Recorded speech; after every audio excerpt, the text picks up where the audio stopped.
입만 열면 뭐 해야 돼? 제가 다른 기도는 못해도 그 기도 하나는 기가 막혀요. 감사기도.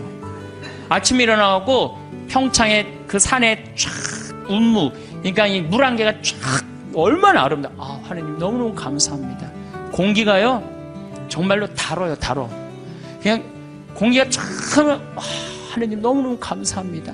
또 밤에 어제도 밤에 빗님이 쫙 오시고 난 다음에 하늘이 맑아갖고 별이 딱 떴는데요, 얼마나 예쁜지. 거기는 제가 이제 사무실에서 나는 토담집에서 사는데 토담집으로 내려올 때 내 다리도 안 보여. 깜깜해갖고 내 다리도 안 보여요. 얼마나 깜깜한지. 근데 하늘의 별이 얼마나 영롱한지 몰라요. 요즘 목성이 얼마나 반짝반짝 거리는지 몰라요. 그 목성을 보고 얼마나 감사해요. 그러니까 저는 매일 감사해요. 그 기도 하나 내가 확실하게 해요. 그래서 저도 입만 열면 하루에 한 5번씩 감사하다고 그래요. 감사합니다. 특별히 맛있는 거 우리 밭에서 그냥 다 뜯어 먹거든요. 가지, 오이, 뭐 토마토, 상추, 치커리, 뭐 그다음에 이제 무 나오면 또 무 또 그 먹으면 얼마나 맛있어요. 감사해요. 뭐 바랄 게 뭐 있어. 그냥 이렇게 삼시세끼 먹고 이 아름다운 데서 살면 됐지. 얼마나 감사해요. 그러니까 우리는 입만 열면 뭐 하면 돼? 감사하면 돼. 필요한 건 예수님이 뭐라 그래요? 아버지께서 너희들이 필요한 거 이미 다 알고 있는데 뭘 그렇게 말이 많으냐. 분명히 얘기했는데 우리는 그렇게 말이 많아. 천주교는 뭐 그렇게 달라고 막 그래요. 그래서 심지어 어떤 교우들은, 나이 든 할머니들은 산에 오르다 보면은 선앙당 근처에 돌탑이 있으면 어떻게 해요? 거기다 하나 얹어놔요. 그리고 우리 손자 이번에 시험 잘 보게 해주십시오. 산에 이제 올라갔다 내려오는데 절을 지나가는데 지나가다가 부처님이 보이면 어떻게 해요? 또 왔다가 좀 찝찝하긴 하지만 내가 성당 다니니까 그래도 한번 절을 합니다. 부처님, 우리 손자 이번에 시험 잘 보게 해주십시오. 성당에 왔는데 성당 마당에 성모님이 계셔. 그럼 그냥 넙죽 절하는 거지. 우리 손자 시험 잘 보게 해주십시오. 성당 안에 들어갔더니 제대에 십자고상이 있어. 거기 또 절 한 번 해요. 감시를 또 한 번 해요. 그러니까 이 할머니 마음속에는 무슨 심성이 들어있는 거예요? 그 중에 하나만 걸려라 이거야. 그 중에 하나만 걸려서 내 손자 이번에 학력 수학능력 평가시험 잘 보면 된다 이거야. 그러니까 대부분의 우리 천주교 교우들이 그걸 뭐라고 하냐면 기복신앙이라고 그래. 기도해서 복을 얻는 거예요. 기복신앙. 그래서 새해 여러분들 점집에 제일 많이 가는 종교인들이 누군지 아세요? 영상을 라디오처럼 편하게 틀어놓고 들으셔도 좋습니다. 구독과 좋아요, 알람 설정 꾹 눌러주세요. 황창현 신부님의 행복 특강 지금 바로 시작합니다. 참 예수님. 제가 여러분들하고 오늘 드릴 말씀은 성당에 왜 다니느냐, 그걸 좀 말씀을 드리고 싶어요. 많은 분들이 성당에 왜 다니십니까? 그럼 대부분들이 뭐라고 그러냐면 마음의 평화를 얻기 위해서 성당 다닌다고 그래요. 그렇죠? 많은 경우는 한 70%가 성당에 다니는 이유가 마음의 평화를 얻기 위해서 다닌다고 그럽니다. 다시 말씀드려서 세상 살기 힘들고 어려우니까 전능하신 하느님 아버지한테 좀 기대서 부족하고 비천한 내가 이 세상살이 너무 힘들으니까 좀 성당에 앉아서 좀 평화를 좀 찾고자 성당에 온다고 그래요, 대부분이. 근데 이거는 완전히 틀린 답이죠. 성당에 마음의 평화를 얻기 위해 나온 거 아니죠. 그러니까 성당에 마음의 평화를 얻기 위해 나왔는데 다녀보니까 이게 아니야. 마음의 평화가 없어. 그러니까 속으로 이런 생각을 합니다. 속으로도 말하고 바깥으로도 이런 말을 합니다. 내가 생각했던 천주교는 이게 아닌데 왜 평화가 없을까? 신부님한테 실망하고 교우들한테 실망하고 자꾸 상처를 입는단 말이야. 평화를 찾으러 왔는데 평화가 깨지고 마음 안에 갈등만 생겨. 그러니까 성당을 안 나오는 거죠. 나는 성당에 왜 나오느냐, 마음의 평화를 얻기 위해 나온다, 이건 틀린 답이에요. 이건 깜깜한 밤에 등불 없이 가는 신앙생활하고 똑같은 거예요. 마음의 평화는 본질적인 신앙생활을 잘할 때 생기는 결과물이지 처음부터 마음의 평화가 있을 수는 없는 거예요. 그래서 세례받자마자 1년 안에 한 50% 정도 냉담합니다. 제가 이렇게 본당 신부 10년 동안 해본 경험에 의하면은 내가 기대했던 천주교는 이게 아닌데 그리고 다 떠나가요. 그러니까 처음부터 생각을 잘못하고 성당 나온 거죠. 예수님도 루카복음 12장 51절에 내가 세상에 평화를 주러 온 줄 아느냐? 아니다. 내가 너희에게 말한다. 오히려 분열을 일으키러 왔다. 49절에는 뭐라고 그러시냐면은 나는 세상에 불을 지르러 왔다. 이 불이 타올랐으면 얼마나 좋으랴. 내가 받아야 하는 세례가 있다. 그 일이 다 이루어질 때까지 내가 얼마나 짓눌 것인가 라고 말씀을 하십니다. 이 얘기는 무슨 얘기냐면은 예수님께서 받아야 될 세례, 짓눌려야 되는 건 뭐야? 십자가의 고통에 짓눌리고 난 다음에 비로소 예수님이 제자들한테 부활하시고 난 다음에 그때 평화가 너희와 함께 있기를. 그러니까 우리가 평화를 얻는 거는 처음부터 마음의 평화를 얻기 위해서 성당 나오면 안 되고 성당 나와갖고 갈등, 십자가, 고통 이런 게 다 지나고 난 다음에 그 다음에 얻어지는 게 뭐예요? 평화야. 근데 우리는 십자가, 고통, 갈등 그건 하나도 거치고 싶지 않고 처음부터 뭐만 얻고 싶어요?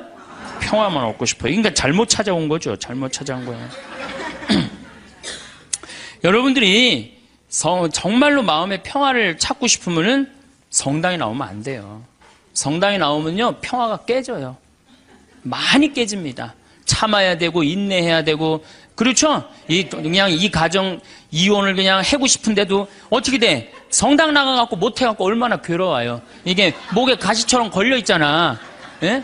그러니까 성당 나오면은 평화가 있는 건 아니에요. 성당 나오면 예수님 말씀대로 분열, 불이 일어나지 평화가 이루어지는 것은 절대 아닙니다.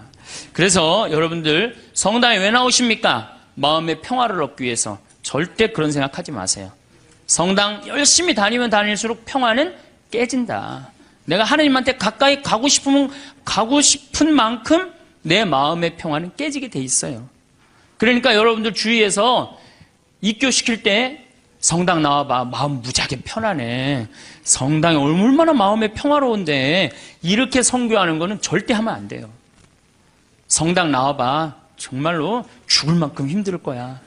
그 세례를 다 겪고 난 다음에 예수님이 그 십자가의 고통을 겪고 난 다음에 평화가 생겼듯이 자매도 이 세상 모든 걸 버리고 하느님의 아들로 딸로 태어나는데 시간이 걸린다. 그 전까지는 평화가 없다. 그렇게 선교를 해야지. 이건 뭐 살살 꼬시는 것도 아니고 사기치는 것도 아니고 성당 나오면 평화로워. 평화롭긴 뭐가 평화로워요. 성당 나오면 안 나가던 주일도 나가야 되고 해야 되는 묵주기도도 해야 되고 얼마나 옛날에 막 승질 부리고 그랬는데 성당 다니면 참아야 되고 평화롭지 않아요. 한국 천주교 첫 번째 교리책 천주교 요리 문답 320개 항목이 있어요. 옛날부터 성당 다니셨던 분들 뭐라 그래요? 첫 1조가 사람이 무엇을 위하여 세상에 낳느냐. 그럼 뭐라 그래? 천주를 알아? 공경하고 자기 영혼의 구원을 위하여 세상에 낳느니라. 그러니까 내가 성당 나오는 이유는 하느님을 공경하기 위해서 나오는 거예요. 내 평화를 얻기 위한 게 아니라 누구를 위해서 나오는 거야? 하느님께 경배드리기 위해서 성당 나오는 거지 내 평화를 얻기 위해서 나오는 거 아니에요. 두 번째로는 내 영혼의 구원을 얻기 위한 거예요. 신부님 이 성당 나와서 하느님한테 경배드리려면 뭐하러 나옵니까? 이거 너무 하느님 중심 아닙니까? 이렇게 생각하는 유혹에 현대인들은 많이 빠져 있어요. 그렇죠? 하느님 뭘 공경하고 경배해. 내가 일단 행복해야 되는데 이런 유혹에 빠져 있어요. 근데 사실은 우리는 지금 은총 속에서 살고 있어요. 은총 속에서. 여러분들 공기가 만들어지는데 몇 년의 세월이 걸렸을 것 같아요? 40억 년의 세월이 걸렸어요. 40억 년 동안 우리가 마실 수 있는 공기가 여건이 조성되는데 몇 년이 걸려? 40억 년이 걸린 거예요.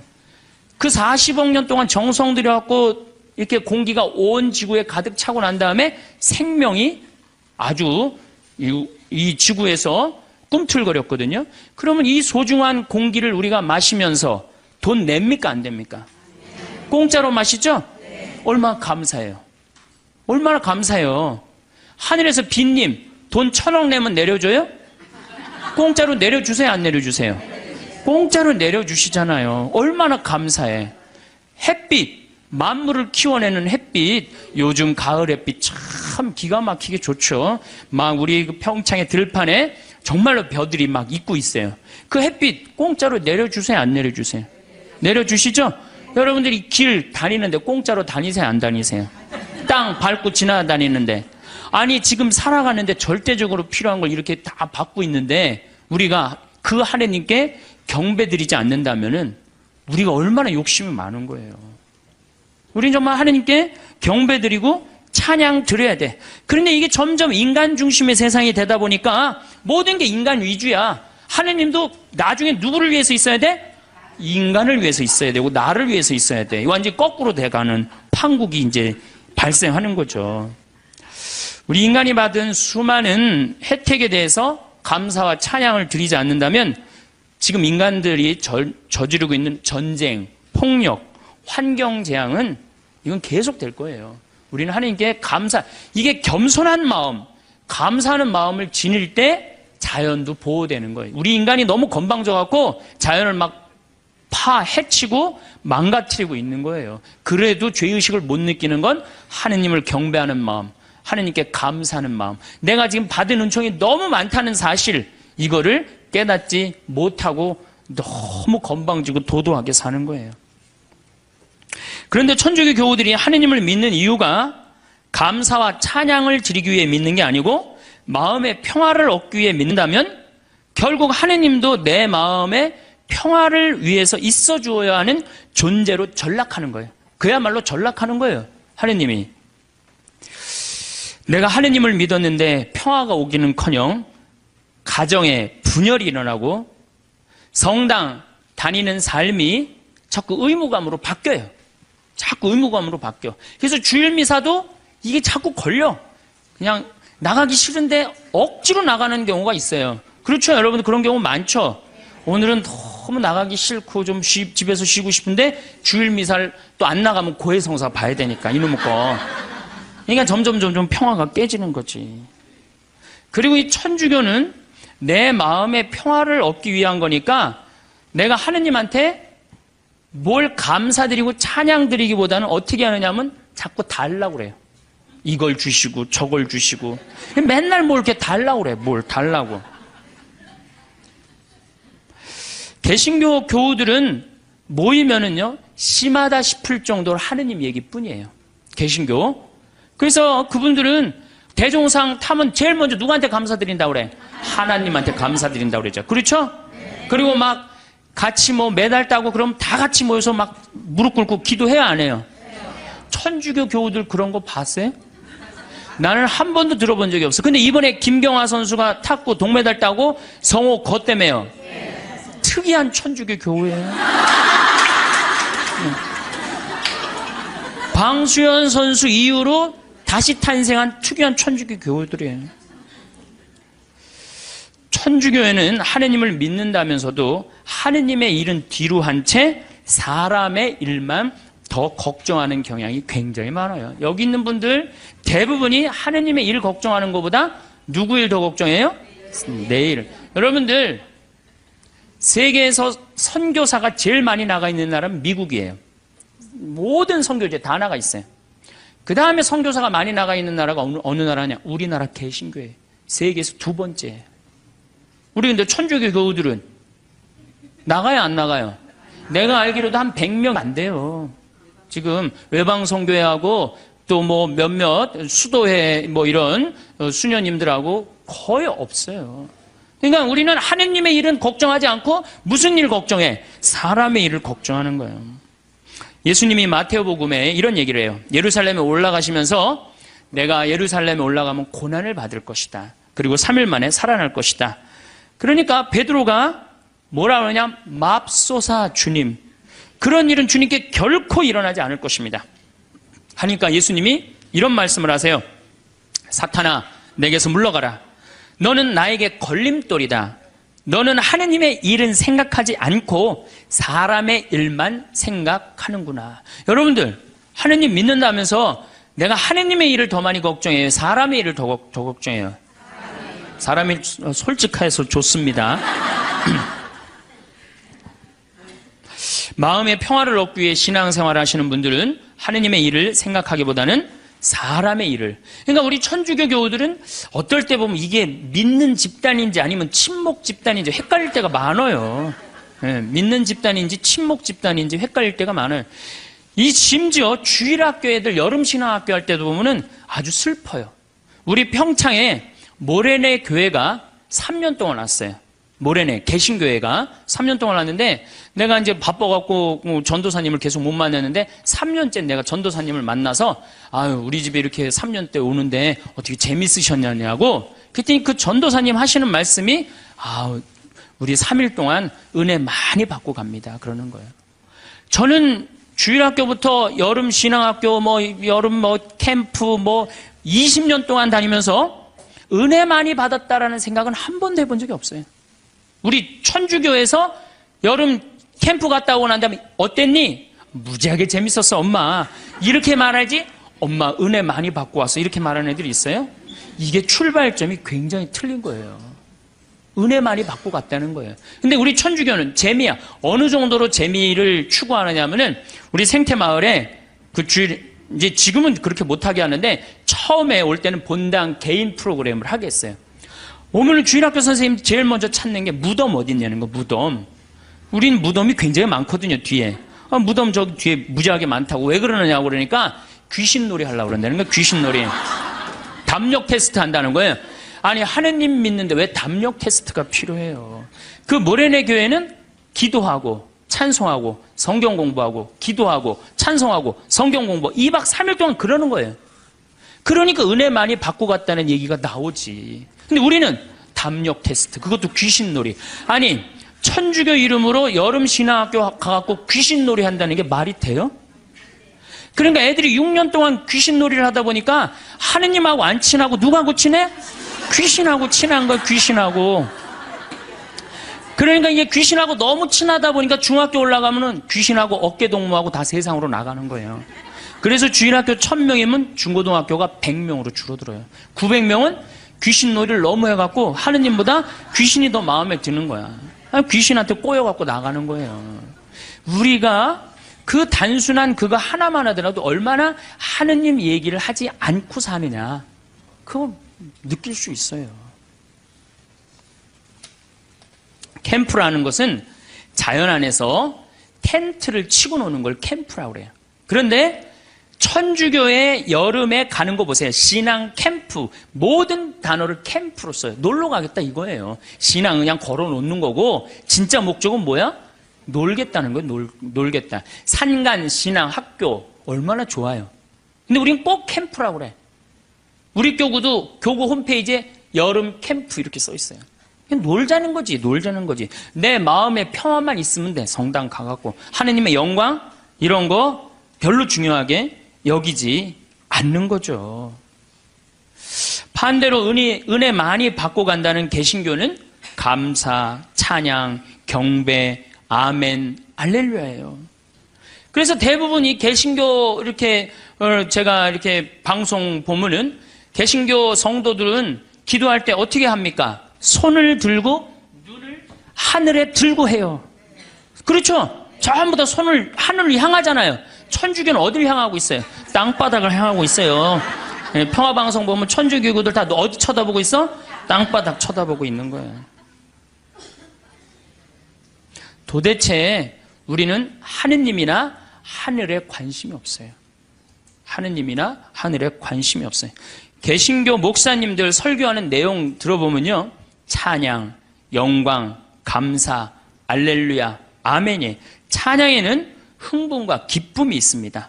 그래서 목사님들 예배 드릴 때 보면은 하느님 아버지께 감사한다 그러고 찬양 드리고 그러느냐고 흥분하잖아요. 막 어떻게 몸을 주체를 못하면서 흥분하는 목사님들도 있잖아요. 천주교 신부님들 평화방송에서 미사하는 거 한번 보세요.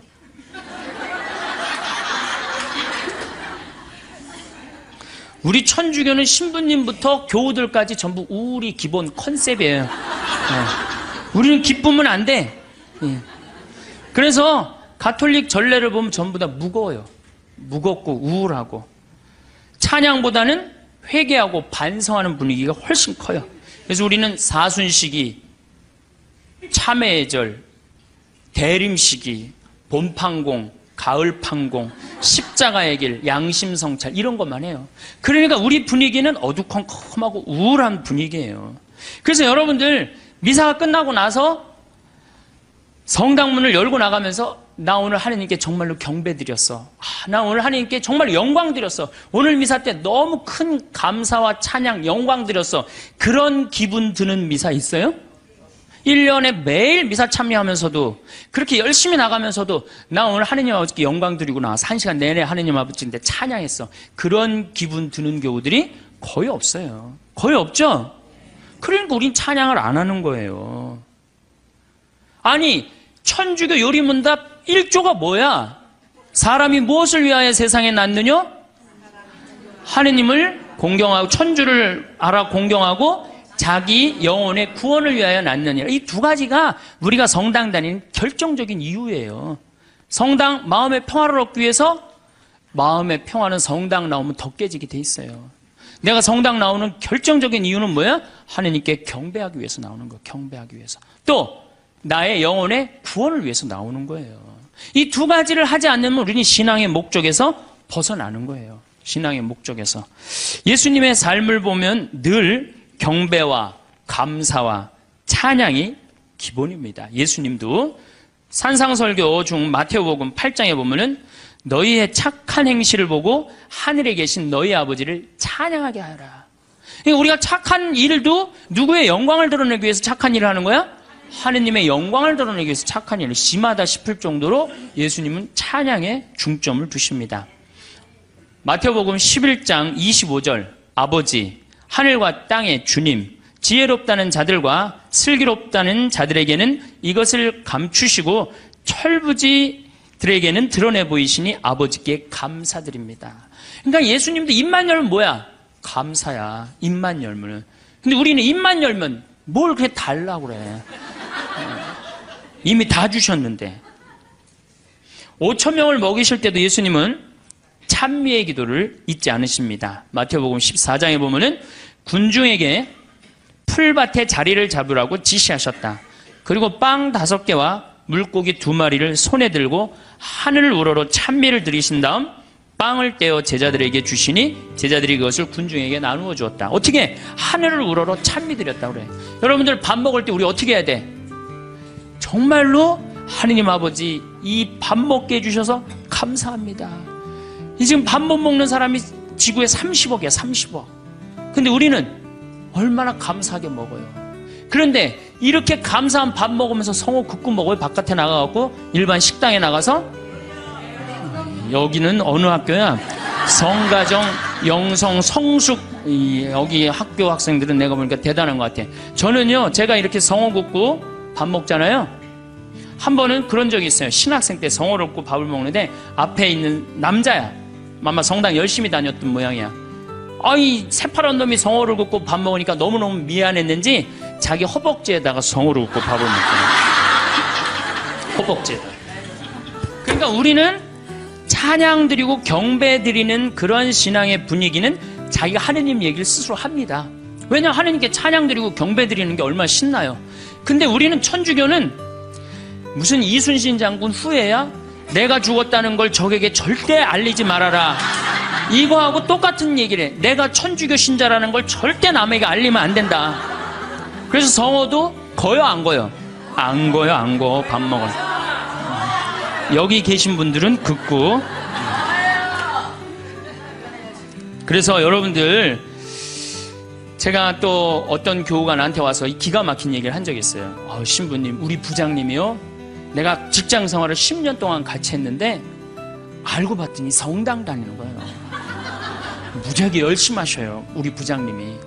그러니까 10년 동안 다니면서도 성당 다닌다는 얘기를 안 한 거예요. 나의 죽음을 적에게 알리지 말라 그렇게 말한 이순신 장군처럼 어떻게 내가 성당 다니는 거를 직원이 알면 안 되는 거야. 그러면서 그 아래 직원이 한다는 얘기가 있어. 천주교 신자 뭐가 틀려도 틀리다고. 내가 아무리 열심히 해도 그 성호도 안 굽고. 그게 무슨 신앙이에요. 신앙은 드러내는 거예요. 드러내는 게 곧 선교가 되는 거고. 근데 우리는 항상 오그라들어요. 항상. 예수님은 율법서에서 가장 큰 계명이 무엇이냐고 묻는 율법 교사에게 당연히 이렇게 말씀하십니다. 내 마음을 다하고 내 목숨을 다하고 내 정신을 다하여 주 너의 하느님을 사랑해야 한다. 이것이 가장 크고 첫째가는 계명이다. 그러니까 우리가 성당 나오는 이유가 뭐냐? 마음의 평화를 얻기 위해서? 아니라는 거예요.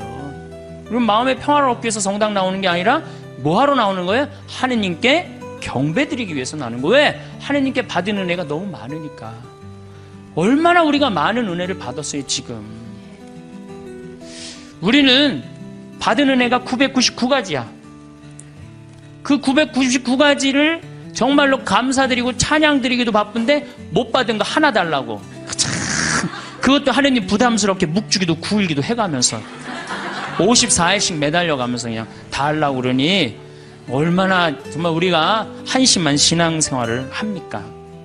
예수님은 죽음 바로 전에 당신 머리에 향유를 부은 여인의 행동을 칭찬하십니다. 어떤 여자가 매우 값진 향유가 된 옥합을 가지고 다가와 식탁에 앉아 계시는 그분 머리에 향유를 부었다. 제자들이 보고 불쾌하며 말하였다. 왜 이렇게 허투루 쓰는가? 저것을 비싸게 팔아 가난한 이들에게 나누어 줄 수도 있을 터인데. 근데 예수님은 이 여인의 행동을 말리지 않습니다. 놔둬라. 이 여인의 오늘 이 행위는 세상 복음 전해지는 끝까지 복음과 함께 전해질 것이다. 그 향유가 200데나리온, 200데나리온. 한 데나리온이 하루 일당이에요. 우리나라 돈으로 이제 하루 일당 한 5만 원으로 따진다면 얼마예요? 1,000만 원어치 쏟아부은 거예요. 예수님 머리에 1,000만 원어치 쏟아부은 거예요. 그러면은 우리가 봐도 심하다 싶을죠? 그러니까 제자들이 왜 이렇게 허투루 쓰냐? 이거 가난한 사람한테 나누어 줄 수도 있는데. 그런데 정작 예수님이 거절하십니까? 안 거절하십니까? 거절하지 않으세요. 우리가 하느님께 바치는 건 최고여야 돼. 끄트머리가 아니고. 그래서 아닌 말로 교무금도 우리가 미루다 11월 달 그것도 성탄절날 그냥 그날 내는 분들도 많아요. 그러니까 우리가 하느님께 맨 뒤로 가고 세상 일이 제일 먼저가 되는 거예요. 우선 내 문제 해결하고 난 다음에 그 다음에 하느님은 나중에 봐도 되니까. 하느님께 첫 번째 첫 맛배를 드려야 되는데 우리는 항상 맨 끝에 일단 내 마음의 평화가 더 중요한 거예요. 내가 마음이 평화로우면 그때, 많이 평화로우면 그때 내고, 그때 안 평화로우면 안 내. 안 내도 되는 거예요. 성찬례를 봐도 예수님은 하느님께 얼마나 애절하게 감사 기도를 드렸는지 알 수 있습니다. 스스로 원하신 순환이 다가오자 예수께서는 빵을 들고 감사를 드리신다. 항상 감사하는 거 잊지 않으셨어요. 찬양하는 거 잊지 않으셨어요. 쪼개어 제자들에게 주시며 말씀하셨다. 또 이어 잔을 들어 다시 감사를 드리신 다음 제자들에게 말씀하셨다. 그러니까 예수님도 입만 열면 뭐 하셨어요? 감사하고 찬양했단 말이야. 근데 우리도 어떻게 해야 돼? 입만 열면 어떻게 해야 돼? 감사하고 찬양해야 되는데 사실은 그런 신앙생활을 하기란 우리가 방향을 잘못 잡았기 때문에 별로 없어요. 요즘 조금 분위기가 그래도 천주교가 감사, 찬양의 분위기가 그래도 조금 살아나요. 요즘 천주교가. 그래서 요즘 그런 면에서는 제가 정말 우리 천주교가 제대로 가고 있구나 그런 생각이 듭니다. 저는 우리가 얼마나 많은 은혜를 받았느냐 하면은 여러분들 지금 눈 두 개 여기 계신 분들만 제가 눈 두 개 달려있는 거 감사해 안 감사해? 걔는 하얀색하고 까만색밖에 못 봐요. 걔는. 근데 우리는 눈 두 개가 달려갖고 총천연색 다 보잖아요. 그렇죠? 실록도 보고 도봉산도 보고 얼마 파란 하늘도 보고 안개도 보고 이게 얼마나 감사한 일이야.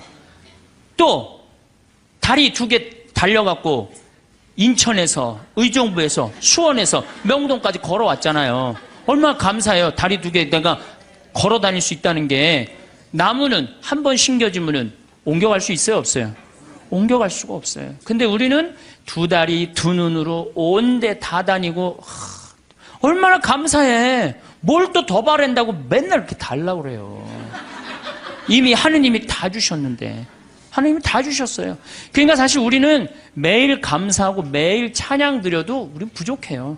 내가 숨 쉬는 거 5분만 안 쉬어도 살아요, 죽어요? 죽어요. 그런데 이 온 세상에 하느님의 기운이 꽉 차 있어. 하느님의 생명이 꽉 차 있어. 그걸 내가 지금 마시고 사는데 얼마나 은혜롭고 얼마나 감사해요. 그러니까 우리는 입만 열면 뭐 해야 돼? 제가 다른 기도는 못해도 그 기도 하나는 기가 막혀요. 감사기도. 아침에 일어나갖고 평창에 그 산에 쫙 운무, 그러니까 이 물안개가 쫙 얼마나 아름다워. 아, 하느님 너무너무 감사합니다. 공기가요 정말로 달아요, 달어. 그냥 공기가 쫙 하면 하느님 너무너무 감사합니다. 또 밤에 어제도 밤에 빗님이 쫙 오시고 난 다음에 하늘이 맑아갖고 별이 딱 떴는데요. 얼마나 예쁜지 거기는 제가 이제 사무실에서 나는 토담집에서 사는데 토담집으로 내려올 때 내 다리도 안 보여. 깜깜해갖고. 내 다리도 안 보여요. 얼마나 깜깜한지. 근데 하늘의 별이 얼마나 영롱한지 몰라요. 요즘 목성이 얼마나 반짝반짝 거리는지 몰라요. 그 목성을 보고 얼마나 감사해요. 그러니까 저는 매일 감사해요. 그 기도 하나 내가 확실하게 해요. 그래서 저도 입만 열면 하루에 한 5번씩 감사하다 그래요. 감사합니다. 특별히 맛있는 거. 우리 밭에서 그냥 다 뜯어 먹거든요. 가지, 오이, 뭐 토마토, 상추, 치커리, 그 다음에 이제 무 나오면 그 먹으면 얼마나 맛있어요. 감사해요. 뭐 바랄 게 뭐 있어. 그냥 이렇게 삼시세끼 먹고 이 아름다운 데서 살면 됐지. 얼마나 감사해요. 그러니까 우리는 입만 열면 뭐 하면 돼? 감사하면 돼. 필요한 건 예수님이 뭐라 그래요? 아버지께서 너희들이 필요한 거 이미 다 알고 있는데 뭘 그렇게 말이 많으냐. 분명히 얘기했는데 우리가 그렇게 말이 많아. 천주교는 뭐 이렇게 달라고 막 그래요. 그래서 심지어 어떤 교우들은 나이든 할머니들은 산에 오르다 보면은 선앙당 근처에 돌탑이 있으면 어떻게 해요? 거기다 하나 얹어놔요. 그리고 우리 손자 이번에 시험 잘 보게 해주십시오. 그래서 산에 이제 올라갔다 내려오는데 절을 지나가는데 지나가다가 부처님이 보이면 어떻게 해요? 또 왔다가 좀 찝찝하긴 하지만 내가 성당 다니니까 그래도 한번 절을 합니다. 부처님, 우리 손자 이번에 시험 잘 보게 해주십시오. 성당에 왔는데 성당 마당에 성모님이 계셔. 그럼 그냥 넙죽 절하는 거지. 우리 손자 시험 잘 보게 해주십시오. 성당 안에 들어갔더니 제대에 십자고상이 있어. 거기 또 절 한 번 해요. 감실에 또 한 번 해요. 그러니까 이 할머니 마음속에는 무슨 심성이 들어있는 거예요? 그 중에 하나만 걸려라 이거야. 그 중에 하나만 걸려서 내 손자 이번에 수학 능력 평가 시험 잘 보면 된다 이거야. 그러니까 대부분의 우리 천주교 교우들이 그걸 뭐라고 하냐면 기복신앙이라고 그래. 기도해서 복을 얻는 거예요. 기복신앙. 그래서 새해 여러분들 점집에 제일 많이 가는 종교인들이 누군지 아세요? 단연 천주교 교우들 1등이에요. 예. 성당에 쭉 다녀보니까 이게 답이 안 나와. 답이 안 와. 여기가 아닌가 봐. 그리고 어디로 가봐요? 점집에 가봐요. 점집에 가봐갖고 점집에 가면 속 시원한 얘기 해주잖아요. 3대 죽은 처녀 귀신이 달라붙하고 이 집이 안 된다. 부족 하나 써줄 테니까 벽에 넣어놔라. 그럼 마음이 편안하단 말이야. 우리는 뭐 하면 돼? 마음에 평화를 얻기만 하면 되는 거. 어딜 가든. 그래서 대한민국이 종교 천국이 되는 거예요. 대한민국에 들어왔고 실패한 종교는 하나도 없습니다. 다 성공합니다. 왜? 우리나라 국민들 심성 자체가 뭐야? 이 현세를 너무 좋아해요. 현세에서 사는 걸 너무 좋아해요. 죽어 정승보다 살아 개가 낫다고 그런 말도 우리 하죠? 그러니까 우리 현실을 너무너무 좋아하는 거예요. 그러니까 우리 이제 곧 추석이 다가오는데 참 재미난 게 있어요. 제가 이렇게 외국을 다녀보거나 여러 군데 다녀보면요. 무덤이 다 동네 한가운데 있어요. 무덤이. 그래갖고 그냥 동네에 그냥 퇴근하는 길에 꽃 하나 갖다 놓고 출근하는 길에 인사 한번 하고 그런단 말이야. 근데 우리는 그냥 얼마나 멀리 갔다가 묻어놓는지 죽는 게 그렇게 싫은 거예요. 그래갖고 그냥 무지하게 멀리 갔다가 묻어놔. 그리고 그냥 그걸 1년에 전 국민이 똑같은 날 다 보러 간다고. 아니 죽는 날은 다 틀린데 왜 보러 가는 날은 다 똑같아. 그냥 추석하고 구정만 되면 그냥 막 이게 참 그만큼 우린 죽음을 싫어하는 거예요. 살아서 복 받으면 되는 거예요. 그러니까 우리는 내세, 영원한 생명, 제가 이거 4번째 시간 때 이 강의를 할 건데 영원한 생명에 대한 간절한 소망이 없어요. 이 세상에서 어떻게 하면 돼? 행복하면 돼. 내 마음의 평화를 얻으면 돼. 성당에 왜 나오십니까? 마음의 평화를 얻기 위해. 나오지 마세요. 마음의 평화는요, 예수님이 언제 공식적으로 빌어줬느냐, 부활하시고 난 다음에 제자들에게 그때 예수님은 치를 것 다 치르고 그러고 난 다음에 너희에게 평화가 있기를. 여러분들도 진정한 마음의 평화는 뭐예요? 단계, 신앙의 단계, 성숙의 단계, 여기 보니까 성숙이라고 써놨는데 성숙의 단계를 다 거치고 난 다음에 어느 정도 경지에 오르고 난 다음에 그때서 흔들리지 않는 평화가 생기는 거예요. 그러니까 그 단계까지는 가야지. 가기도 전에 아무것도 없으면서 평화, 그럼 평화가 옵니까? 우리의 신앙이, 감사의 신앙생활이 제일 우선이라는 표현을 우리는 매일매일 하고 있어요. 미사 때마다 우리는 감사라는 날을 무지하게 씁니다. 미사 때마다. 그런데 우리가 앵무새처럼 되뇌이기만 하기 때문에 그걸 잘 몰라요. 무수한 감사송이 있지만 오늘 내가 이제 평일이 이제 감사송이 6개가 있어요. 월, 화, 수, 목, 금, 토 이렇게. 그래갖고 제가 수요일 날 오늘 평일 미사 감사송 한번 해볼게요. 주님께서 여러분과 함께 마음을 드높이 우리 주 하느님께 감사합니다. 그럼 여러분 뭐라고 그래요? 마땅하고 옳은 일입니다. 그러죠? 근데 정말로 그렇게 감사한 게 마땅하고 옳은 일로 했는지 그런 생각이 많이 들어요.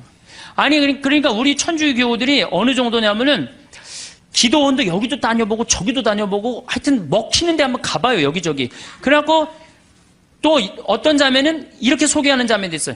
그쪽 신부님한테 가봐. 그쪽 신부 용해대. 용한 신부님 찾아가는 거죠. 그러니까 우리가 어느 정도로, 그러니까 사실 하느님께 다가가는데 신부는 뭐예요? 그냥 중개자야, 중개자. 정말로 나는 누구를 만나면 돼? 하느님을 만나면 돼요. 근데 누가 용해다 그러고 저리 가보라 그러고 저리 가보라 그러고. 그러니까 우리 교우들이 그만큼 신앙생활을 하는데 잘못하고 있는 거죠. 잘못하고 있는 거죠. 우린 정말 하느님께 찬양드리기 위해서, 하느님께 감사드리기 위해서 여러분들 하느님 믿는 거예요. 다른 이유 하나도 없어요. 천주교 요리문답 1조가 뭐야? 사람이 무엇을 위하여 낳느냐? 천주를 알아 공경하고 자기 구원을 위하여 낳느니라. 저는 그건 맞는 얘기 같아요. 그 다음 얘기는 더 기가 막혀요. 거룩하신 신부가 이제 혼자 하는 거야. 거룩하신 아버지, 전능하시고 영원하신 주 하느님, 언제나 어디서나 아버지께 감사함이. 언제나 어디서나 아버지께 감사함이. 그럼 나오죠? 참으로 마땅하고 옳은 일이며 저희 도리요 구원의 길이옵니다. 기가 막힌 기도문을 우리가 매일 외우고 있어요. 매일 마땅하고 옳은 일이라고 맨날 그래. 마땅하고 옳은 일이라고. 뭐 하는 게? 감사드리는 게, 찬양 드리는 게, 그리고 그게 내 구원의 길이라고 얘기를 해요. 기가 막힌 기도문을 하면서도 이게 뭐 무슨 얘기를 하는 건지 그냥 딴 생각하고 앉아있는 거죠. 그 시간 뭐 감사송이 오늘 뭔지 무슨 내용을 신부님이 했는지 그것도 모르는 경우도 참 많아요. 아버지께서는 사랑하시는 아드님을 통하여 인류를 창조하셨듯이 또한 인자로 인류를 구원하셨나이다. 그러므로 창조된 만물이 마땅히 주님을 섬기고요. 굉장히 중요한 얘기예요. 창조된 만물이 마땅히 주님을 섬긴다는 거예요. 우린 창조됐어요? 안 됐어요? 우린 창조됐어요. 그러니까 당연히 어떻게 해야 돼?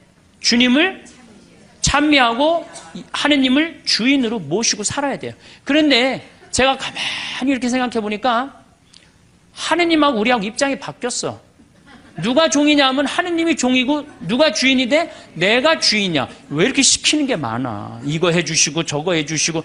내가 기도를 하면서 하느님의 뜻을 들어야 되는데 누가 내 뜻을 들어야 돼? 내 하느님이 내 뜻을 들어야 돼. 헌금이나 많이 하면서 또 시키면 몰라. 딸랑 1,000원 해갖고 그냥 300원어치는 우리 아이 이번에 시험 잘 보게 해주시고 300원어치는 우리 아파트값 뛰게 해주고 나머지 400원어치는 우리 남편 절대 직장에서 안 떨어지게 해주시옵소서 하고 1,000원 딱 낸단 말이야. 아니 많이 하면서 시키면 또 다행인데 딸랑 1,000원 내면서 왜 이렇게 시키는 게 많아요. 그러니까 하느님하고 나하고 입장이 바뀐 거예요. 그리고 이제 하느님이 안 들어주면 열받아요, 안 받아요? 열받아. 아니, 하느님이 정말 있는 거야, 없는 거야? 왜 이렇게 내 청을 안 들어줘? 내가 9일 기도까지 했구만. 54일 동안이나 했는데 왜 안 들어줘? 여기가 아닌가 봐. 천군보살한테 한번 가봐야 되겠다. 천군보살한테 가봐. 거기 가서 또 안 되면 또 어떻게 해? 또 성당에 나타나. 그래서 성당에 주기적으로 나타나는 사람들이 있어요. 주기적으로. 지속적으로 나타나야 되는데 주기적으로 나타나. 주기적으로. 구원된 모든 사람이 다 함께 주님을 찬송하며 성인들도 한 마음으로 찬미하오니 저희들도 천사들과 함께 주님을 찬양하며 언제나 기뻐 노래하나이다. 이렇게 우리가 미사 처음부터 끝까지 다 이래요. 모든 기도문이. 근데 이제 이 미사를 이게 또 이제 바뀌어야 돼요. 이 미사가 신부님들의 원맨쇼로 끝나는 경우가 너무 많아. 여러분들 구경하는 경우고. 그렇죠? 네, 다음 시간에 내가 얘기하겠지만 굿을 한번 보세요. 굿 원맨쇼를 합니까? 다 삥 둘러갖고 중간에 막 이것도 빌고 뭐 돈도 꽂아놓고 쌀도 뿌리라고 그러면 뿌리고 시키는 거 다 하잖아요. 참여를 한단 말이야. 근데 우리는 거의 참여하는 게 없어요. 그냥 뭐 몇 마디 주고받는 거, 주님께서 여러분 또 한 사조와 함께 이거 계속 한 3번, 4번 하는 거 외에는 거의 교우들이 하는 게 없어요. 그러니까 당연히 미사가 이렇게 빨려 들어가지를 못하는 거죠. 미사에. 그러니까 죽어있는 전례에 우리가 10년 동안, 20년 동안 그냥 죽어서 왔다 갔다 하는 거예요. 그래도 계속 오는 거 보면 신기하죠? 나는 기적이라고 생각해요. 저분들이 도대체 무슨 생각으로 이렇게 계속 오고 있을까? 나는 그거는 성체성사 때문이라고 생각해요. 성체성사. 내가 예수님이 내 몸 안에 살기 때문에 내가 오는 게 아니야. 미사 참여 여러분이 가는 거 아니야. 내 안에 사는 예수님이 그냥 끌고 가는 거지. 여러분들은 몸만 빌려주는 거, 몸만 빌려주는 거, 몸만. 정말로 성체 은혜 때문에 천주교가 사는 거예요. 얼마나 좋은 성사예요. 거기에 의미까지 더한다면 우린 정말로 행복한 신앙생활을 할 수 있을 텐데. 그러니까 우리가 이제 뭐라고 그래? 신부가 이렇게 하면 여러분들은 뭐라고 그래? 거룩하시도다, 거룩하시도다, 거룩하시도다. 온 누리의 주 하느님, 하늘과 땅에 가득 찬 그 영광. 하늘과 땅에 가득 찼다고 아까 제가 얘기했죠? 공기 마시는 거 자체가 뭐야? 은총 속에서 사는 거야. 하늘과 하느님의 기운이 있지 않으면요, 이 인류, 우주, 이거 생명이 움틀 수가 없어요. 가끔 이런 분이 있어요. 내가 하느님을 믿느니 주먹을 믿겠다. 이런 분들이 있어요. 그럼 제가 그런 글도 썼는데, 주먹을 믿겠다고? 주먹이 공기 만들어내는데 무슨 일을 했는데? 주먹이 하늘에 빗님 내리는데 무슨 일을 했는데?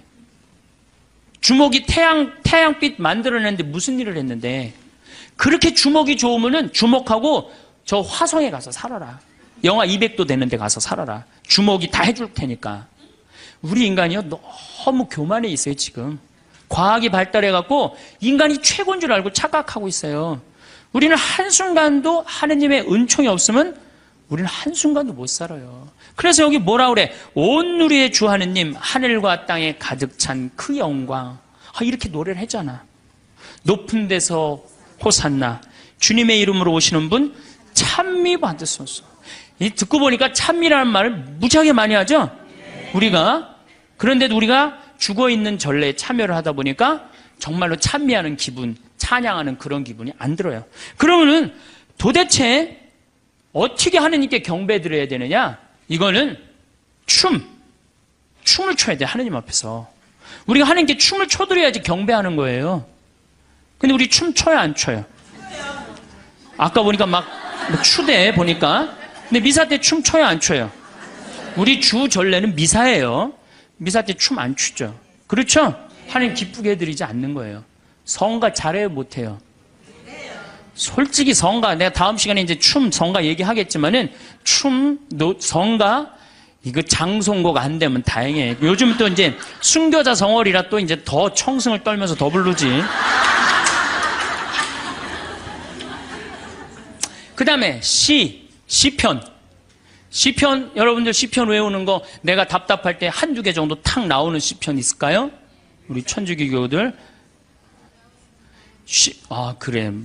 여긴 성숙 학교라 확실히 많이 틀린 것 같아. 정말 우리 시편도 제대로 외우는 거 없어요.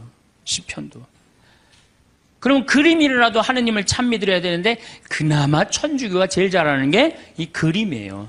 요 네 가지를 내가 이제 남은 2시간 동안 네 가지에 대해서 이야기를 나누도록, 어떻게 하면 하나님께 경배를 잘 드릴 수 있느냐. 오늘 황창현 신부님 말씀 어떠셨나요? 나이 들수록 추해 보이는 행동에 대한 내용을 소개하겠습니다. 이것을 모르면 반드시 망할 수 있으니 꼭 영상 끝까지 시청하시어 오늘도 삶의 지혜 얻으시면 좋겠습니다. 이 세상에서 돈에 대해 욕심이 없는 사람은 거의 없을 것입니다. 대부분의 사람들은 넓고 쾌적한 아파트에 살고 싶어하고 멋진 차를 몰고 싶어합니다. 좋은 삶을 누리고 싶은 마음은 누구에게나 자연스러운 것입니다. 하지만 이러한 물질적인 소유를 이루기 위해 무엇을 포기해야 하는지, 그리고 그것이 정말로 우리를 행복하게 만드는지에 대해 고민해 본 적이 있으신가요? 돈을 벌기 위해서는 우리는 종종 중요한 것들을 희생해야 합니다. 그것이 시간일 수도 있고 건강일 수도 있으며 때로는 인간관계일 수도 있습니다. 돈을 많이 벌고 싶다는 욕심이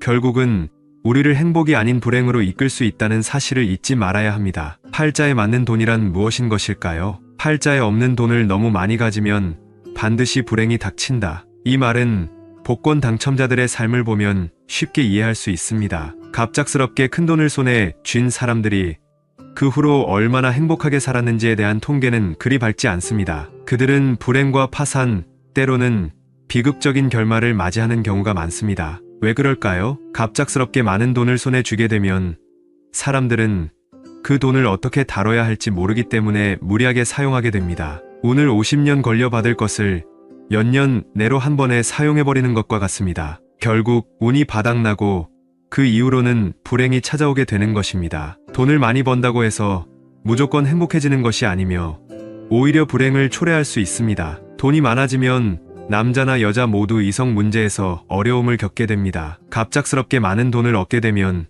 주변에 다양한 이성들이 따라붙게 됩니다. 이러한 상황은 인간관계에 혼란을 야기할 수 있으며 돈이 많아지면서 생기는 문제들을 해결하기가 점점 더 어려워집니다. 사람들은 자신이 가진 재산에 따라 자신의 사회적 지위를 정하게 되고 더 많은 돈을 벌기 위해 무리하게 노력합니다. 그러나 이 과정에서 자신이 견딜 수 있는 한계를 넘어서는 경우가 많습니다. 마치 웰터급 복서가 헤비급 복서와 싸우려는 것과 같습니다. 자기 급수를 넘어서려는 욕망은 결국 자신에게 불행을 가져올 뿐입니다. 지혜로운 사람은 자신의 분수를 알고 그 안에서 목표를 세우고 무리하지 않는 선에서 삶을 살아갑니다. 이를 지분지족이라고 합니다. 그칠 줄 아는 지혜, 즉 지나치지 않는 것이야말로 현명한 삶의 자세입니다. 그러나 현대 사회에서는 남들이 하는 것을 따라하고 무리하게 자신을 끌어올리려는 경향이 강합니다. 영끌, 즉 모든 자산을 끌어모아 투자하는 행위는 자신의 팔자에 맞지 않는 돈을 벌려는 시도로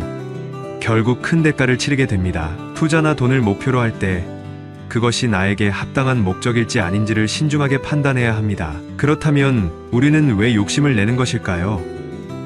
돈이란 마력이 있습니다. 사람들이 돈을 벌기 위해 욕심을 내는 이유는 돈이 우리의 욕망을 채워줄 것이라고 믿기 때문입니다. 하지만 돈이 모든 것을 해결해주지 않습니다. 돈을 벌기 위해 아무리 욕심을 내도 그것이 반드시 벌리는 것은 아닙니다. 돈에 대한 욕심은 누구에게나 있습니다. 하지만 우리는 과도한 욕심을 피하려고 노력해야 합니다. 왜냐하면 우리는 자신이 얼마나 많은 돈을 벌 수 있을지를 알고 있기 때문입니다. 우리의 목표는 그냥 먹고 살 정도의 돈을 벌고 그 선에서 만족하는 것입니다. 억지로 더 많은 돈을 벌려고 한다고 해서 그것이 이루어지지 않으며 무리한 노력은 오히려 우리를 불행하게 만들 수 있습니다. 인생의 경험을 통해 알게 되는 것은 돈이 모든 것을 해결해주지 않는다는 사실입니다. 무리한 목표를 세우고 그것을 이루기 위해 무리수를 두면 결국 그것은 우리를 불행의 길로 이끌게 됩니다. 돈을 벌기 위해서는 어느 정도 자기를 알리는 것은 필요합니다. 자기 홍보는 중요한 요소로 이는 자기가 먹고 사는데 도움이 됩니다. 그러나 이 역시 지나치면 독이 됩니다. 서양의 현자들은 자신의 이름이 높아지면 조용히 가만히 있곤 합니다. 악어처럼 물속에 숨어 지내며 조용히 세상을 관찰하는 것이 중요한 처세술이었습니다. 악어가 햇볕에 몸을 드러내는 순간 사냥꾼이 총을 쏴서 그를 핸드백으로 만들어버리는 것처럼 자신을 너무 노출시키면 위험에 처할 수 있습니다. 따라서 어느 선을 넘지 않고 조용히 지내는 것이 현명한 처세술입니다. 스피노자는 겸손에 대해 이렇게 말했습니다. 겸손은 야심과의 위선이거나 노예 근성의 비굴함이다. 겸손이란 참으로 어려운 덕목입니다. 사람들은 겸손하려고 하지만 진정한 겸손은 쉽게 이루어지지 않습니다. 겸손을 가장하는 것이 대부분일 뿐입니다. 그러나 우리는 처세술로서라도 겸손을 배워야 합니다. 겸손한 태도를 취하는 것은 결코 나쁜 것이 아닙니다. 겸손을 연습하다 보면 가짜가 진짜가 될 수도 있습니다. 그렇기 때문에 겸손한 태도를 유지하고 항상 자신을 낮추는 것이 중요합니다. 잘난 체 하는 것은 언제나 위험합니다. 우리는 인생에서 잘난 체를 하다가 크게 무릎을 꺾이고 코가 깨진 경험을 통해 교훈을 얻습니다. 겸손한 태도를 유지하는 것은 스스로를 보호하는 방법입니다. 인생에서 큰 실패를 경험한 사람들은 대부분 잘난 체 하다가 실패한 경우가 많습니다. 또한 중요한 것은 멘토의 존재입니다. 자기 멘토가 있어 수시로 지적을 받을 수 있는 환경에 있는 것이 중요합니다. 멘토가 지적을 해도 기분이 나쁘지 않은 사람을 멘토로 삼아야 합니다. 만약 멘토의 지적에 기분이 나빠지면 그 관계는 더 이상 지속되지 않게 됩니다. 좋은 멘토를 모시고 그로부터 배우는 것이 성공의 중요한 요소입니다. 인간은 죽음을 앞두고서야 비로소 돈과 성공, 출세가 무의미하다는 사실을 깨닫게 됩니다. 죽음 앞에서 돈은 더 이상 의미가 없습니다. 그러나 살면서 전혀 돈을 벌지 않고 살 수는 없기 때문에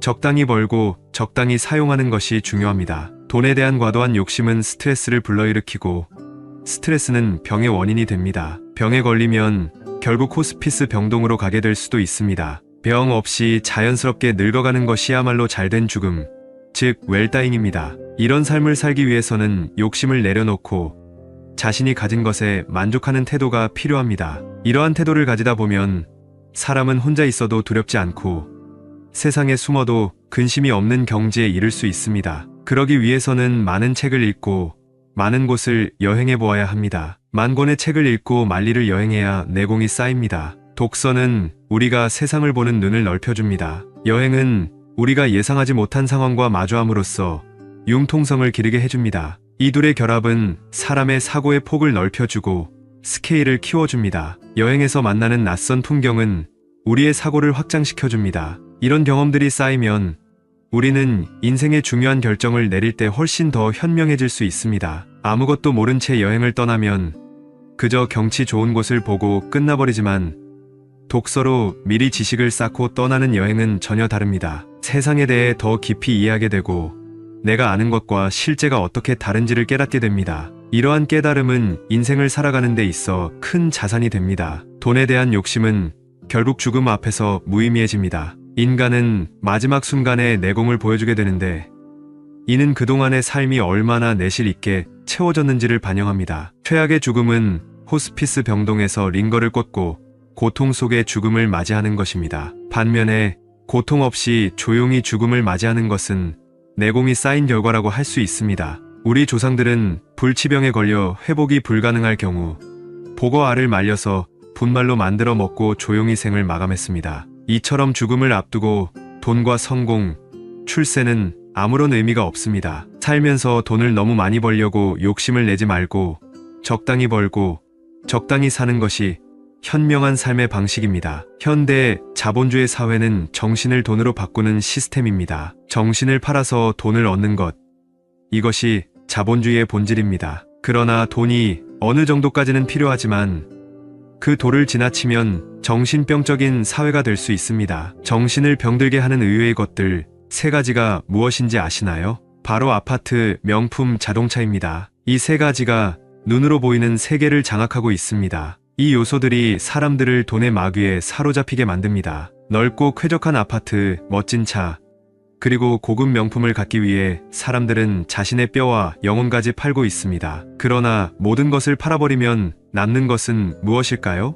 황량한 정신만이 남을 뿐입니다. 노예가 명품을 걸친다고 해서 그것이 그들에게 진정한 가치를 주는 것은 아닙니다. 결국 정신적으로 황폐해진 상태에서 물질적인 것을 쌓아봐야 아무런 의미가 없습니다. 팔자에 없는 돈을 너무 과도하게 욕심내는 것은 고생스럽기만 할 뿐 결국엔 자신의 삶을 압박하는 결과를 초래합니다. 그러므로 너무 과도한 욕심을 부릴 필요가 없습니다. 우리는 자신의 분수에 맞게 목표를 설정하고 그 안에서 만족하는 삶을 살아야 합니다. 자신의 한계를 알고 그 안에서 최대한의 만족을 추구하는 것이야말로 현명한 삶의 방식입니다. 이를 위해서는 자기를 제대로 알고 자신의 욕심을 제어하는 것이 필수적입니다. 그렇지 않으면 결국 돈이 아닌 다른 요소들이 우리의 삶을 좌우하게 될 것입니다. 결국 돈은 우리 삶에서 중요한 역할을 하며 어느 정도의 돈은 분명 필요합니다. 하지만 돈이 모든 것을 해결해 주는 것은 아닙니다. 지나친 욕심은 오히려 우리를 불행으로 이끌 수 있습니다. 진정한 행복은 돈이 아니라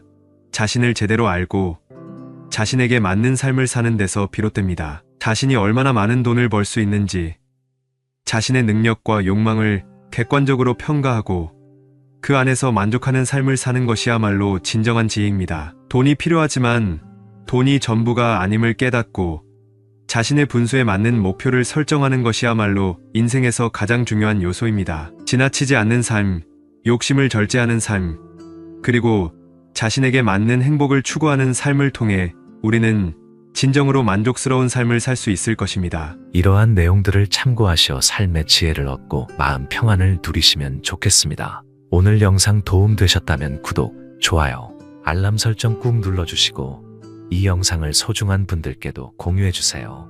다음에 더 좋은 영상으로 찾아뵙겠습니다. 감사합니다.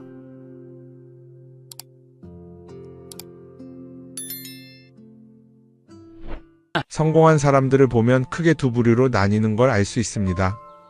하나는 자신이 성공했다고 여기저기 떠벌리고 다니는 사람들, 그리고 또 하나는 조용히 아무 말 없이 자기 삶을 사는 사람들입니다. 우리는 흔히 성공을 하면 자연스럽게 자랑하고 싶어질 거라고 생각하죠. 좋은 차를 사고 비싼 시계를 차고 SNS에 멋진 사진을 올리고 싶을 겁니다. 왜냐하면 그렇게 하면 남들이 나를 더 인정해 줄 거라고 믿으니까요. 하지만 현실은 그렇지 않습니다. 오히려 진짜 성공한 사람들은 그렇게 행동하지 않습니다. 왜냐하면 보여줄 필요가 없기 때문입니다. 돈이 많다고 높은 자리에 있다고 유명하다고 해서 굳이 그걸 드러낼 필요는 없습니다. 그걸 아는 사람들은 이미 알고 있고 모르는 사람들은 알 필요가 없죠. 그런데도 굳이나 성공했다고 떠드는 사람들이 있습니다. 그런 사람들은 왜 그럴까요? 간단합니다. 그 사람들은 사실 그렇게까지 성공한 게 아니기 때문입니다. 우리는 종종 SNS에서 성공한 사람들을 봅니다. 해외여행을 가고 고급 레스토랑에서 밥을 먹고 멋진 차를 타고 다니는 모습? 그런데 가만히 보면 그런 걸 보여주는 사람들은 언제나 뭔가를 팔고 있습니다. 강의를 팔든 자기 브랜드를 홍보하든 아니면 단순히 자기 자존감을 유지하려고 하든 간에 결국 목적이 있는 거죠. 진짜 부자들은 그렇게 하지 않습니다. 오히려 조용히 아무도 모르게 자기 일을 합니다. 왜냐하면 자랑해서 얻을 게 없기 때문입니다. 오히려 괜히 잘난 척했다가 사람들에게 이용당하거나 시기와 질투를 받거나 쓸데없는 오해를 사는 게 더 피곤합니다. 이건 단순한 돈 이야기가 아닙니다. 사회적인 성공을 이룬 사람들도 마찬가지입니다. 진짜 실력 있는 사람들은 자기 실력을 굳이 떠벌리지 않습니다. 왜냐하면 그럴 필요가 없으니까요. 자기 분야에서 최고라면 사람들이 먼저 알아서 찾아옵니다. 반대로 실력이 부족한 사람일수록 자기를 포장하려고 애씁니다. 우리가 흔히 듣는 말이 있죠.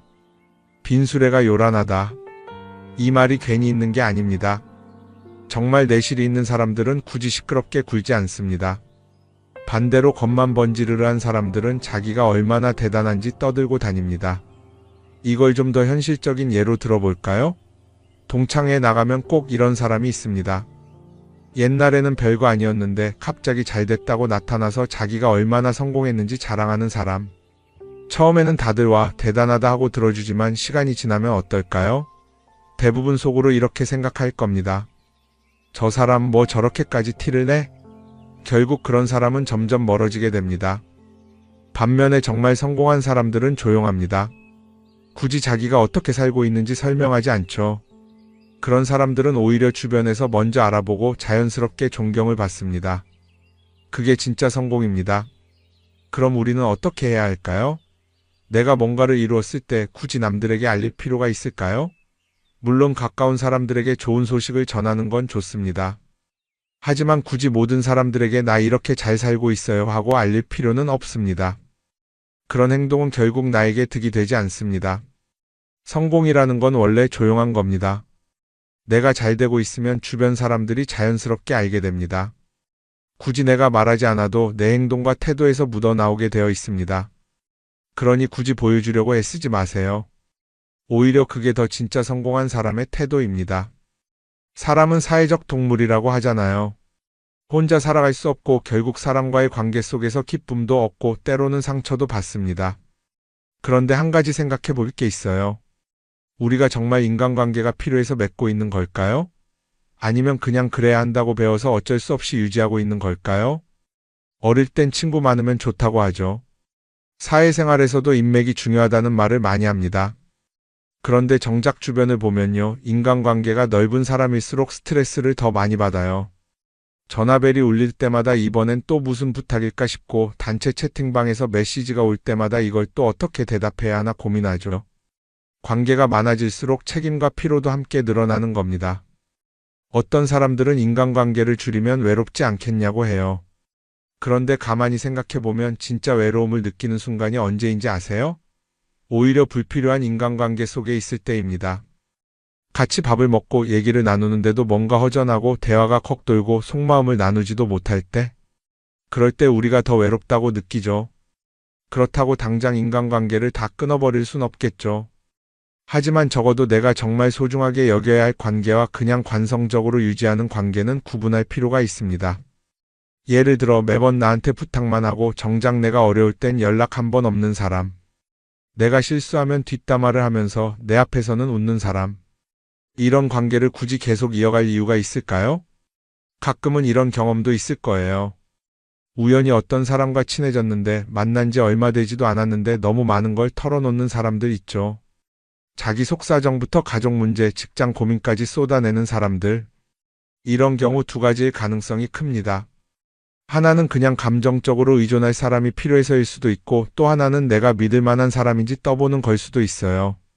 어떤 경우든 이런 관계는 오래가기 어렵습니다. 사실 친밀함이라는 건 시간이 필요한 법이에요. 적당한 거리를 두고 천천히 서로를 알아가야 하는데 초반부터 급격하게 가까워진 관계는 쉽게 무너지는 경우가 많습니다. 처음엔 친하다고 생각했는데 어느 순간 사소한 일로 틀어지고 결국 남보다 못한 사이가 되는 거죠. 그러면 인간관계를 어떻게 해야 할까요? 답은 간단합니다. 억지로 맺지 말고 굳이 유지하려고도 하지 않는 거예요. 내가 편한 관계라면 자연스럽게 이어질 것이고 그렇지 않다면 서서히 멀어질 겁니다. 그리고 그걸 억지로 붙잡지 않아도 괜찮습니다. 관계를 유지하는 데 에너지를 쓰기보다는 정말 소중한 관계에 집중하는 게 더 낫지 않을까요? 어떤 사람은 내가 인간관계를 줄이면 나중에 나 혼자 남는 거 아니냐 걱정하기도 해요. 그런데 생각해보면요, 진짜 나를 위하는 사람은 많지 않아요.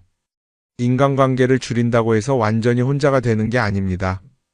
오히려 불필요한 관계를 정리하고 나면 남아있는 관계들이 더 단단해지고 가치 있게 느껴질 겁니다.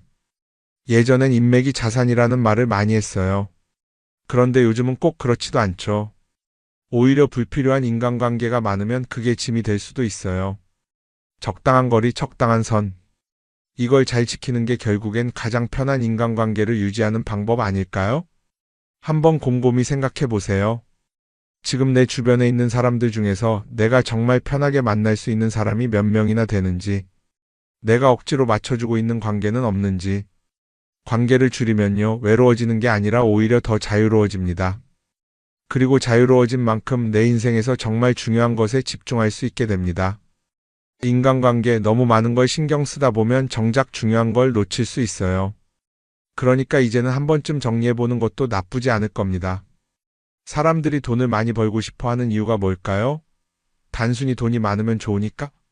물론 그것도 있겠지만 사실 돈을 원하는 진짜 이유는 더 나은 삶을 살기 위해서겠죠. 그런데 문제는 돈을 많이 번다고 해서 반드시 삶이 나아지는 건 아니라는 겁니다.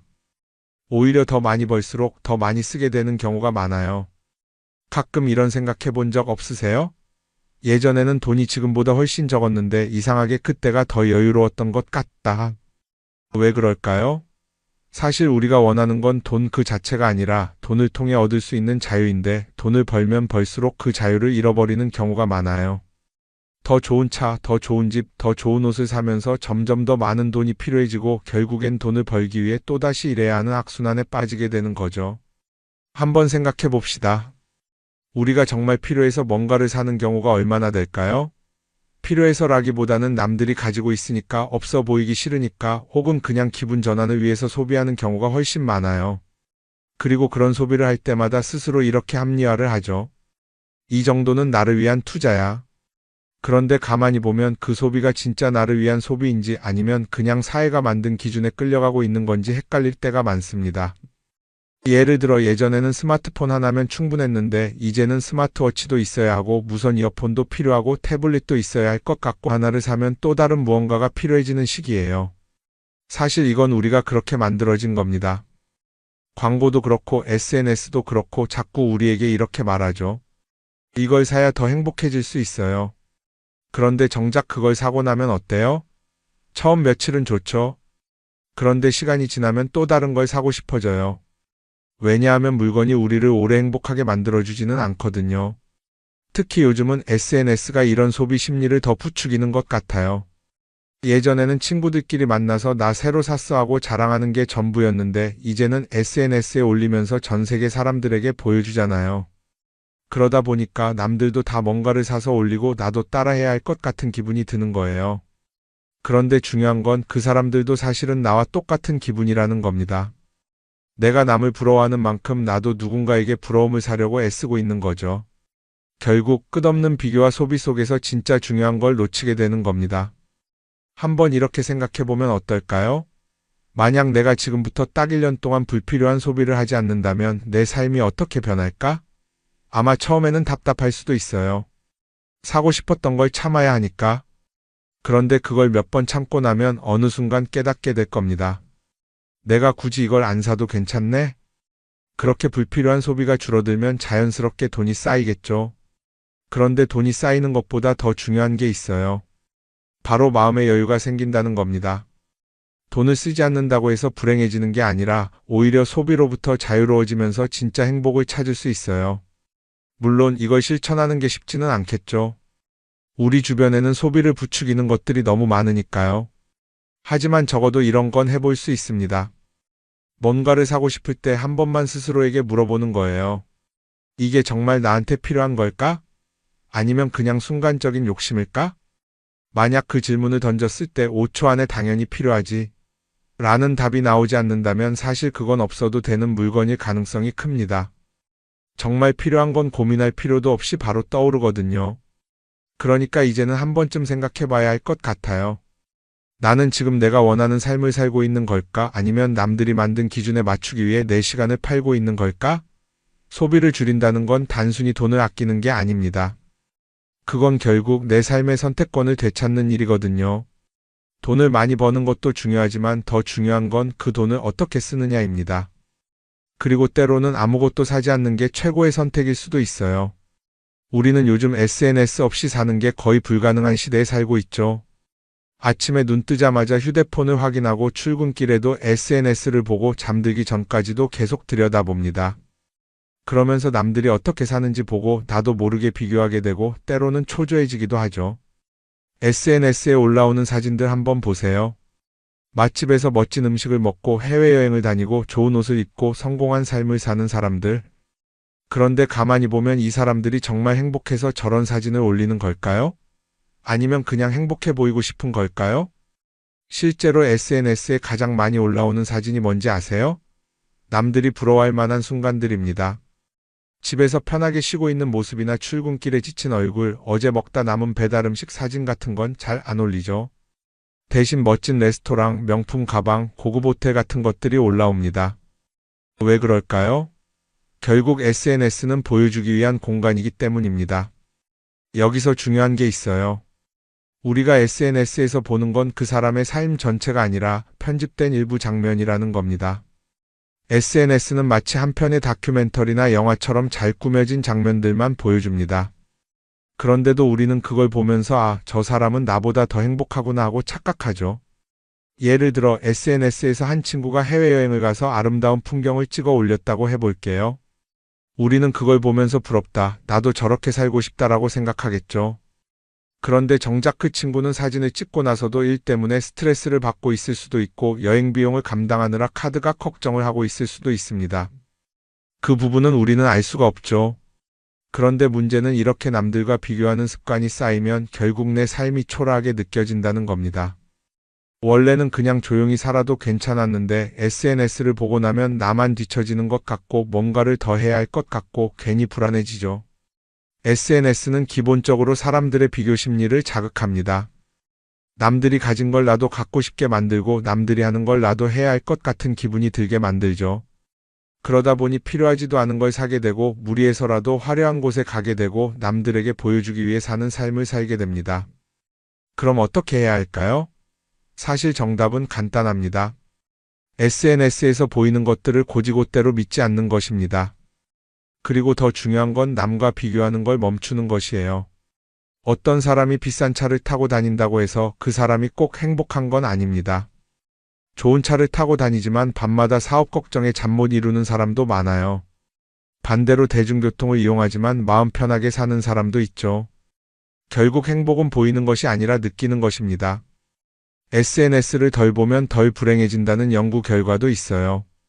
하루 종일 남의 삶을 보면서 비교하는 시간을 줄이면 내 삶에 집중할 수 있는 시간이 많아지는 겁니다. SNS를 완전히 끊을 필요는 없지만 최소한 그 안에 있는 것들이 전부 진짜라고 생각하지 않는 태도는 필요합니다. 우리는 누구나 자신만의 속도로 살아가고 있어요. 남들은 남들대로 사는 거고 나는 나대로 살면 됩니다. SNS에서 남들의 화려한 모습을 볼 때마다 한 번쯤 이렇게 생각해 보세요. 이건 그 사람이 보여주고 싶은 삶일 뿐이다. 그러면 조금은 편해질 겁니다. 사람들은 다들 자기 인생을 살아간다고 생각하죠. 그런데 가만 보면 정말 자기 인생을 사는 사람이 얼마나 될까요? 많은 사람들이 사실은 남이 만들어 놓은 기준에 맞춰서 살고 있어요. 좋은 대학, 좋은 직장, 좋은 차, 좋은 집. 다들 이런 걸 목표로 삼지만 정작 내가 원하는 삶이 뭔지 깊이 생각해 본 적이 없는 경우가 많아요. 이건 어릴 때부터 교육받아온 방식과도 관련이 있어요. 우리는 어릴 때부터 이렇게 살아야 한다는 틀 안에서 자라죠. 공부 열심히 해서 좋은 성적을 받아야 하고 좋은 직장을 가져야 하고 결혼도 적당한 때에 해야 하고 마치 인생이 정해진 수순이라도 있는 것처럼요.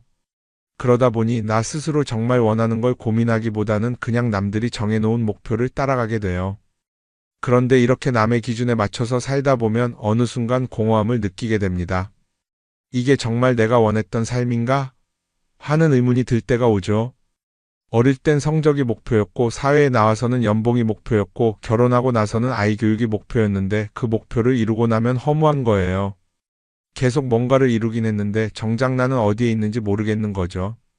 진짜 중요한 건 내가 원하는 게 뭔지를 아는 것이에요. 그런데 이게 쉽지 않죠. 오랫동안 남의 기준대로 살아왔기 때문에 막상 내가 정말 원하는 게 뭐지? 하고 물어보면 선뜻 대답하기 어려운 경우가 많아요. 하지만 이 질문을 하지 않으면 우리는 평생 남이 정한 기준 속에서 살게 됩니다. 그럼 어떻게 해야 할까요? 첫 번째로 필요한 건 내가 왜 이런 생각을 하게 됐는지 스스로 점검하는 거예요. 예를 들어 내가 비싼 차를 사고 싶다고 생각한다면 그게 정말 내 필요 때문인지 아니면 남들에게 잘 보이기 위해서인지 한번 따져봐야 해요. 만약 남들이 나를 어떻게 볼까 하는 게 더 중요하다면 그건 내 기준이 아니라 사회가 만들어 놓은 기준일 가능성이 큽니다. 두 번째는 다른 사람의 의견에 휘둘리지 않는 연습을 하는 거예요. 우리는 살아가면서 끊임없이 남들의 평가를 받죠. 그 나이에 그런 걸 시작한다고? 지금 그게 가능하겠어? 이런 말들이 우리를 흔들어 놓습니다.